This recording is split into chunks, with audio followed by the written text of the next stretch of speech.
"Ibu sabar Ibu, kami usahakan Bu." "Saya udah 3 tahun Pak nunggu," kata saya. "Masa masih harus diusahakan?" Hari ketiga Senin nggak ada kabar. Pagi-pagi saya langsung gembok kantor itu Pak, 6 bulan saya gembok. Agen-agen ini termasuk hebat, ya. Janji-janjinya itu luar biasa. Semuanya janji surga. Wah, kalau Anda ikut ini, Anda dapat fasilitas ini, ya. Sekian tahun Anda dapat sekian. Saya akan mengingatkan seluruh warga untuk tidak berasuransi. Info Indonesia Podcast kali ini kita kehadiran tamu 2 orang. Mereka adalah korban dari asuransi. Langsung saja kita berkenalan dengan Ibu Irma Mary selaku koordinator nasabah Mitra Sumsel Bubble. Selamat datang Ibu. Kemudian Bapak Rahimuddin, nasabah korban asuransi Bumi Putra. Assalamualaikum. Ya. Oke, langsung saja Pak, langsung ke Pak Rahimuddin. Awal ikut asuransi ini seperti apa Pak? Jadi saya ikut asuransi Bumi Putra memang diawali tahun 2010. Itu anak tertua saya, itu kebetulan diikutkan untuk asuransi pendidikan. Nah, dalam perjalanan waktu itu berjalan dengan baik ya. Dari pihak Bumi Putra pun juga membayar kewajibannya untuk pendidikannya dari kelas 1 SD sampai lulus SMA. Berapa nilai ininya Pak? Waktu itu kecil ya, kurang lebih 6 juta saja. Kurang lebih 6 juta. Nah, kemudian berjalannya waktu, saya pindah ke Palembang. Kemudian ditawari oleh salah satu agen dari Bumi Putra untuk menawarkan investasi asuransi, yang sifatnya jangka panjang dan itu dicicil bukan beasiswa, tetapi persiapan pensiun. Nah, itu waktunya kurang lebih 10 tahun dengan pertanggungan kurang lebih 120 juta. Nah, kami terima. Nah, karena kenapa kami terima? Yang pertama, persiapan pensiun. Waktu itu saya kalau hitungannya kalau selesai itu kan sekitar saya pensiun sekitar 2021 dan selesainya kontrak dengan Bumi Putra itu kurang lebih sekitar tahun 2019. Jadi pas lah, ya. Nah, kami ikut. Nah, kemudian rutin itu dibayar itu. Nggak pernah telat itu. Setiap bulan ya. Setiap bulan kita kumpulkan uangnya, ditagih per 3 bulan. Jadi tepat waktu itu, 3 bulan diambil 3 bulan. Pas akhir pembayaran bulan Mei kalau tidak salah tahun 2019. Nah, kami ke Bumi Putra. Ternyata di sana di kantornya itu udah banyak orang itu. Tidak bisa ditarik. Di Palembang. Iya. Tidak bisa ditarik. Hanya diambil bukti bahwa kita ikut asuransi, dikasih tanda terima, ya dijanjikan ya mungkin 2-3 bulan akan cair. Ternyata tidak, gitu. Sudah berapa tahun? Sejak 2019, sekarang 2023 berarti 4 tahun. 4 tahun itu dijanjikan terus. Apa janjinya Pak? Mau dibayar. Nah, cuma tanggal dan tahunnya belum tahu kapan. Nah, ini kejadian itu ternyata banyak yang kasusnya sama dengan kami. Kemudian ada perkumpulannya Bu ya, dibentuk dan itu melakukan aksi-aksi ya termasuk demo lah mungkin ya, karena kebersamaan banyak sekali orang yang tidak dibayar. Itu berlanjut sampai sekarang, nanti akan disampaikan Ibu Irma bagaimana perjuangan yang telah dilakukan oleh teman-teman dalam memperjuangkan uang para nasabah yang korban. Total berapa yang nilai? Kalau saya sih 120 untuk pensiun itu, kemudian kurang lebih 30 untuk untuk beasiswa anak keempat saya. Oh, di angan-angan Bapak waktu itu apa? Setelah asuransi dapat pengennya untuk apa gitu? Ya paling tidak kan kita punya uang ya. Yang pertama untuk asuransi anak-anak itu kan ada biaya untuk sekolah. Ya, misalnya masuk SMP, kemudian masuk SMA, ya hanya sampai SMA lah ya. Paling tidak untuk biaya SPP ya, atau kebutuhan buku-bukunya. Nah kemudian untuk asuransi pensiun itu paling tidak punya modal lah ya. Untuk bisa kita lakukan setelah pensiun ini bisa dijadikan modal untuk usaha. Nah ternyata nol besar semuanya. Nah, itu salah satu kecewaan kami. Dan yang lainnya juga ya. Nah, ada teman-teman yang lainnya. Saya dengar-dengar teman-teman yang lain itu besar-besar itu. Ada yang 1M ya. Apalagi yang saya dengar ini yang dari daerah itu ya.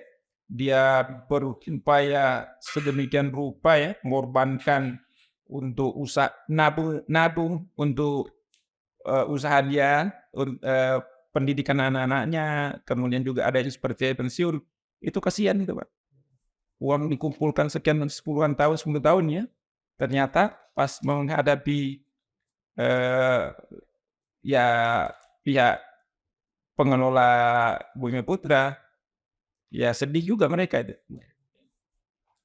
Mungkin ke Ibu Irma, ini selaku koordinator nasabah Bumi Putra itu sudah perjuangan apa yang dilakukan? Iya, sebelumnya saya jelaskan dulu latar belakang berkumpulnya kami sesama korban ya Pak ya. Awal saya klaim itu 2019, telat beberapa bulan. Mulai risau, kenapa belum dibayar. Mulailah saya cari-cari informasi di media sosial. Ternyata ketemulah di grup Facebook, korbannya ternyata udah lebih banyak dari yang saya perkirakan. Nah disitulah saya mengumpulkan teman-teman. Jumlah korban yang di luar perkiraan itu? Iya ternyata setelah saya kira cuma di Palembang, ternyata se-Indonesia mengalami hal yang sama ya Pak ya. Jadi mulailah dari situ saya berteriak-teriak di grup itu mencari sesama korban yang dari Sumatera Selatan. Nah mulailah saya membentuk grup WA. Dari grup WA itulah kita bergabung, cerita, cari solusi, bagaimana. Akhirnya selain di Sumatera Selatan, Bangka Belitung ini sendiri, di wilayah lain, provinsi lain juga membentuk grup-grup WA. Nah, bergabung juga kami di grup nasional. Saling koordinasi lah kami, sesama koordinator di Indonesia ini. Makanya kami sering melakukan aksi serentak se-Indonesia Pak. Awal aksi kami itu khususnya di Palembang ini dimulai 2020 bulan September. Itu aksi pertama kita melakukan audiensi dengan pihak Bumi Putra. Nah saat audiensi itulah terungkap gimana terjadinya gagal bayar itu. Ya sebenarnya kita nggak mau tahu ya Pak ya, masalah mereka itu kan intern mereka. Tapi ternyata disitulah terungkap lagi kalau status Bumi Putra itu adalah mutual. Yang sebenarnya kita nggak paham sama sekali itu Pak. Mutual itu apa? Kita tahunya baru dari situ. Apa itu mutual? Mutual itu usaha bersama di mana pemilik perusahaan adalah anggotanya. Artinya kita ini, nasabah ini adalah pemilik perusahaan. Di mana pemilik perusahaan itu juga berkewajiban menanggung kerugian. Nah di situ kan kerugian kita yang nggak paham merasa tertipu Pak. Terjebak tertipu nih? Dua-duanya. Kita seharusnya kan kita dijelaskan dari awal saat kita beli polis. Ini bentuknya ini, cara kerjanya begini. Nah selama ini nggak ada kayak gitu Pak. Nah harusnya seperti yang tadi Bapak bilang, mereka hanya jual keuntungan tanpa memprediksi kerugian. Nah disitulah kita akhirnya tahu kalau kerugian kita bakal tanggung. Ya dulu juga kita kan baca-baca juga di polis itu, cuman nggak paham. Agen juga kan tidak menjelaskan. Nah tahu mutual gitu. Nah setelah itu dari situ ya kita tetap gak puas, berlanjutlah aksi selanjutnya. Malah kami beberapa kali juga ikut aksi ke Jakarta Pak. Itu ya. bulan Mei. Ya, bulan Mei 2021 apa 22. 2022 kami di Patung Kuda. Dan Hasil perjuangan itu apa, Pak, yang sudah didapat? ada sih sebagian ada yang cair, Pak. Cuman ya kita sementara yang cair ini masih sangat kecil dibandingkan yang belum terbayarkan ini. Kalau Ibu sendiri, berapa polisnya? Saya cuma ada satu polis senilai 63 juta. Sudah dibayar? Sudah dibayar alhamdulillah 2 tahun yang lalu. Sekarang lagi memperjuangkan Teman-teman. yang teman-teman. Ada berapa di bawah konasi itu? Kalau di dalam grup saya itu ada masih tersisa 250-an orang. Kalau dulu sempat full grup itu 500 sekian itu Pak ya, full grup. Nah, tapi kan sebagian besar mereka sudah banyak pasrah, sudah banyak menyerah, sebagian juga ada sudah terbayarkan. Nah, yang sudah terbayarkan ini ya alhamdulillah kata Pak ya, yang pasrah dan menyerah inilah yang selalu kita motivasi untuk tetap bertahan memperjuangkan hak mereka. Masih banyak berarti yang Banyak. masalah juga masih banyak ya. Ada berapa, kalau bicara angka, ada berapa puluh miliar atau ratus miliar? Kalau itu kita nggak tahu persis ya Pak ya, itu Bumi Putra yang punya data spesifiknya. Kalau kita cuma ngira-ngira aja ya. Kalau nilai rupiah nggak bisa kita perhitungan, tapi kalau nilai pemegang polisnya berkisar 20.000 lebih mungkin. Besok Palembang. Oh ini Sumsel atau Sumsel, Vanet. Sumsel Bubble? Oh. Kalau dikalikan berapa itu? Paling minimal? Macam-macam Pak. Ya. Saya ada yang 1,4 miliar. 1,4 satu polis. Satu polis. Bisa dihitung berapa ya? Iya. Nggak bisa bayar lagi ya? Yang kecil juga banyak. Nah, kita justru yang kecil berapa nilainya? Banyak yang di bawah 10 juta banyak Pak. Justru yang kecil-kecil inilah yang sebenarnya membuat kita miris Pak. Mereka ini justru dari golongan ekonomi rendah. Justru mereka yang bernilai besar itu kan artinya kehidupan mereka sendiri mapan. Sementara yang kecil-kecil ini yang sengaja menyisihkan uang mereka untuk kehidupan mereka Pak. Untuk nabung, untuk biaya sekolah anaknya, untuk pensiun, untuk buka usaha. Tapi hasilnya langsung. Kemarin saya lihat Ibu juga sampai aksi menginap, menggembok. Itu gimana ceritanya itu? Jadi waktu itu saya ke Jakarta bulan Mei 2021-22 kalau nggak salah ya. Nah, saya dijanjikan akan cair. Tapi sabar akhir bulan katanya. Ya udah saya tunggu sesuai janji. Akhir bulan berapa? Mei. Ya. Saya akan itu. Saya tunggu ternyata nggak ada realisasinya. Tahun 2022 ya. Tahun kemarin. Nah, jadi pulang dari sana beberapa hari tidak ada realisasi, datanglah saya ke Bumi Putra Skip ya. Saya ngomong, saya mau duduk di Bumi Putra. Bapak silakan keluar, saya mau menempati kantor Bapak. Alhamdulillah diizinkan sama Pak Marlon. Apa tanggapan dari pihak manajemen Putra saat itu? Ya gitu Pak, mereka selalu menjanjikan. Saat saya menduduki Bumi Putra itu saya langsung ditelepon, di video call, Ibu sabar Ibu, kami usahakan Bu. Saya udah 3 tahun Pak, nunggu kata saya. Masa masih harus diusahakan? Harusnya sudah siap cair saya ini, bukan lagi diusahakan. Jadi saya tunggu. Pokoknya saya minta dicairkan bersama teman-teman saya yang saya bawa datanya. Saya minta dicairkan, kata saya gitu. Nah, setelah 3 hari masih nggak ada realisasinya. Malamnya saya nginap di sana Pak. Berapa orang? Sekitar 10 orang lah kali. Lah malamnya besoknya kita lakukan mediasi. Di situ saya dijanjikan lagi. Kami akan bayar Bu katanya.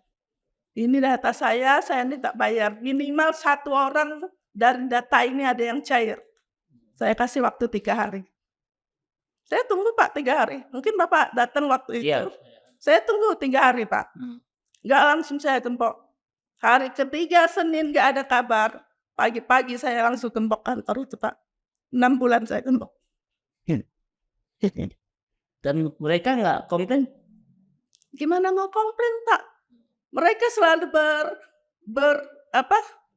bertameng dengan kata mutual. Saya pun memanfaatkan mutual itu Pak, kata mutual itu, di mana saya adalah pemilik perusahaan.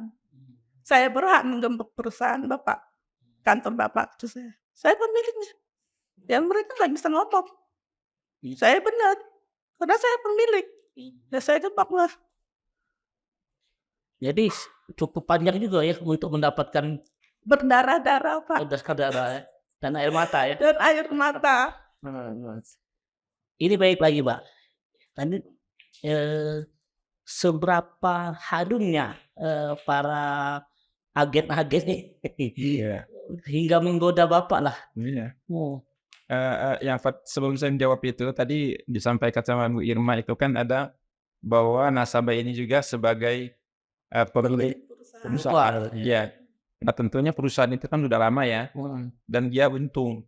Nah tentunya kita sebagai pemilik usaha itu pasti dapat dividen itu bagi hasil dari itu, tapi kita nggak pernah dapat kan. Nah jadi alasannya pada saat ada masalah kamu memilih gitu loh. Tapi pada saat dia untung, lupa sama pemiliknya, diam. Bagi dividennya, bagi keuntungannya gitu loh. Iya. Nah, ini tambahannya aja mungkin itu Pak. Iya. Nah, awal cerita gimana bisa tergoda itu? Jadi tergoda itu memang agen-agen ini termasuk hebat. Ya. Janji-janjinya itu luar biasa. Semuanya janji surga. Wah, kalau Anda ikut ini, Anda dapat fasilitas ini, ya. Sekian tahun Anda dapat sekian. Itu kan ya kita namanya pada saat itu kan kami belum banyak mengenal pilihan-pilihan investasi lainnya, tidak seperti sekarang ini.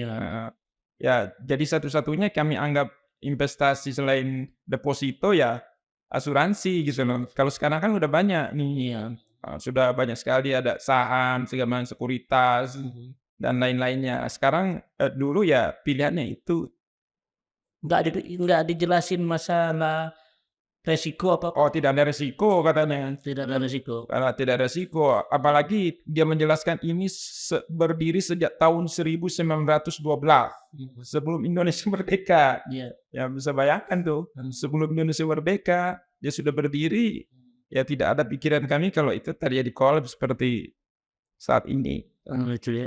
Jadi percaya sekali kami dengan Bumi Putra. Nah, dengan kejadian Bumi Putra ini ya artinya menutup kita akhirnya banyak belajar. Ternyata asuransi itu ya berhati-hatilah ikut asuransi. Banyak dan sangat mengecewakan. Dan saya juga sudah pengalaman beberapa asuransi memang ujung awalnya bagus, akhirnya menyedihkan gitu.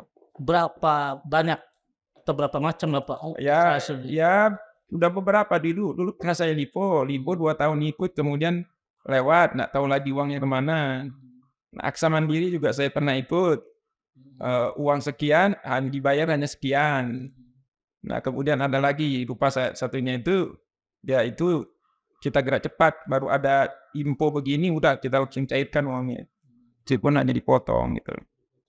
Ya itulah artinya ya mungkin bagi pemirsa yang banyak ditawarkan oleh asuransi, ya saya pikir lebih baik ya cari pilihan lain lah, investasi lain. Sekarang kalau balik ke Irma,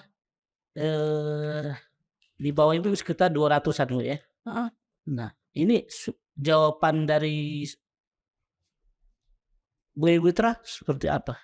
Samakah?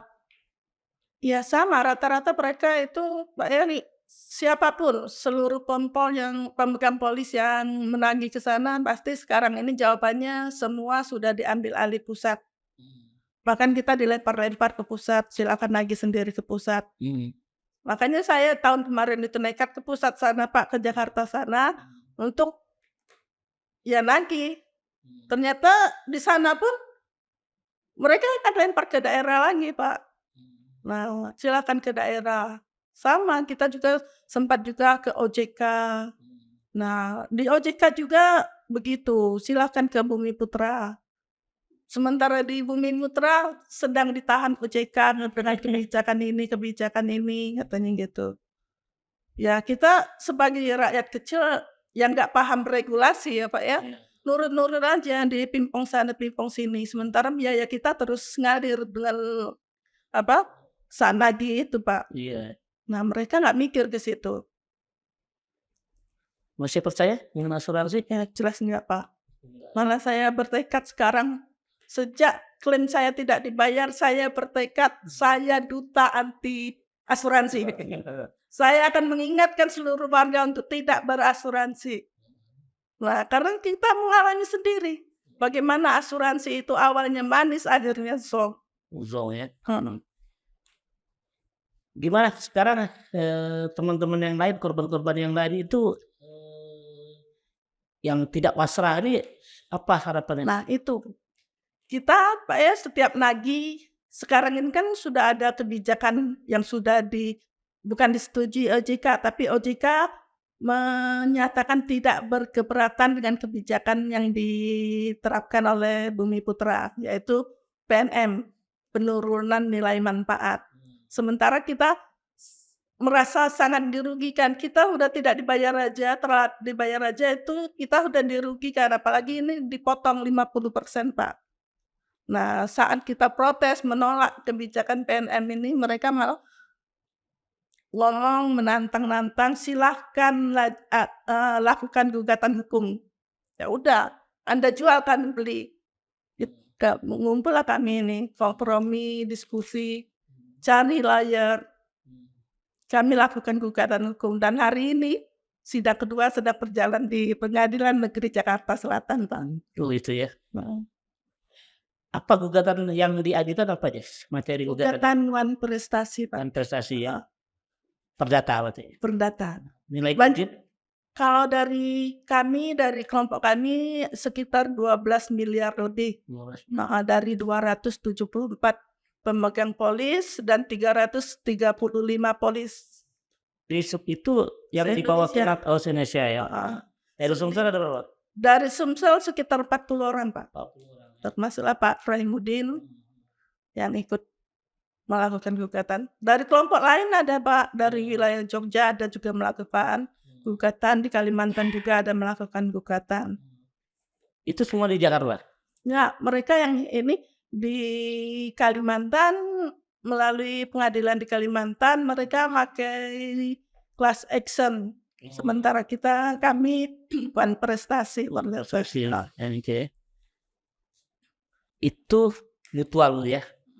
Sebelum mau kita mendaftar itu jelas nggak sama agennya? Enggak. Kata Pak Ridwan kan manis-manis banget. Ya. Tidak ada penjelasan apapun tentang Bumiputra ini, Pak. Ibaratnya kita beli ini tanda tangan, udah itu aja. Kita beli polis. Nah, kita tahunya mutual justru saat klaim ini, kita tahunya ada istilah BPA justru saat klaim ini. BPA itu Badan Perwakilan Anggota. Kita ini ada perwakilan kita yang duduk di yang menentukan kebijakan Bumiputra itu namanya BPA. Sekarang berdasarkan Undang-Undang PPSK namanya berganti menjadi RUA, Rapat Umum Anggota.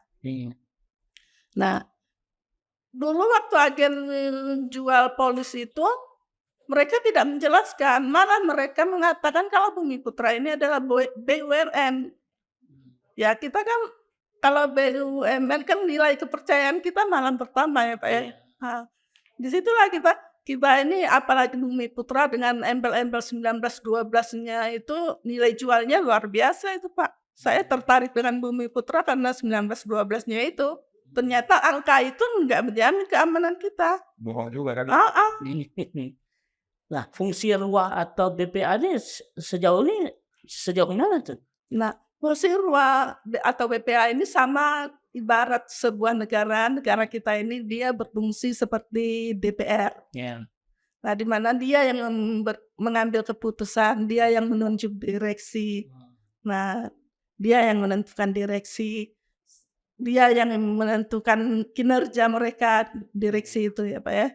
Nah tapi kan sekarang ini kalau saya amati justru mereka tidak mewakili kita, tidak mewakili anggota. Kalau seandainya mewakili anggota, kebijakan 50% itu nggak mungkinlah mereka terapkan Pak. Itu jelas-jelas merugikan Pempol. Meski mungkin menurut mereka itu justru jalan terbaik untuk Bumiputra, tapi kan tidak terbaik untuk pemegang polis. Rua sendiri dipilih berdasarkan pemegang polis juga atau gimana? Atau orang luar atau eksternal? Pemegang polis yang milih.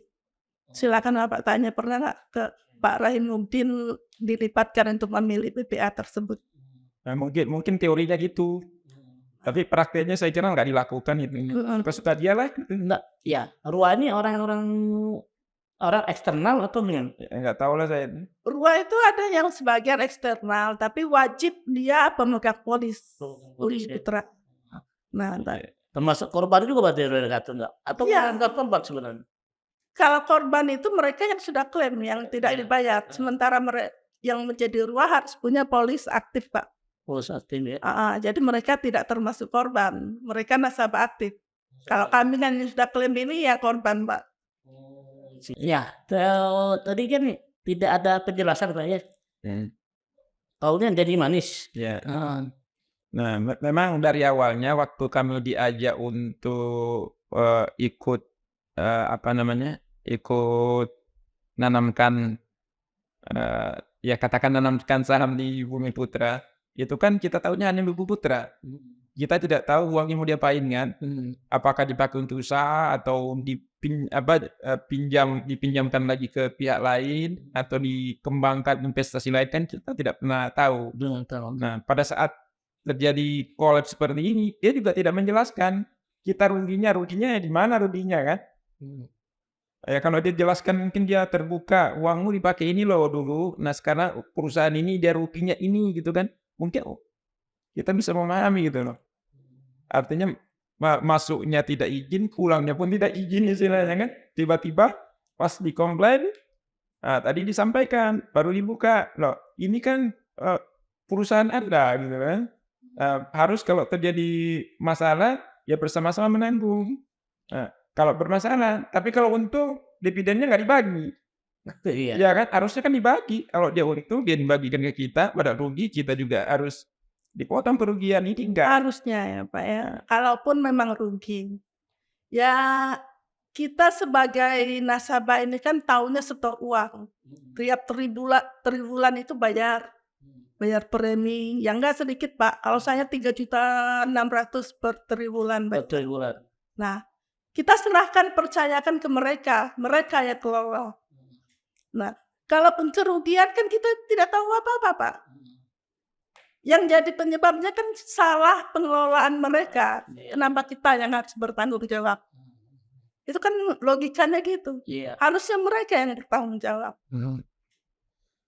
Nah, dari jawaban pertanyaan-pertanyaan Ibu itu apa jawaban dari Bumiputra itu?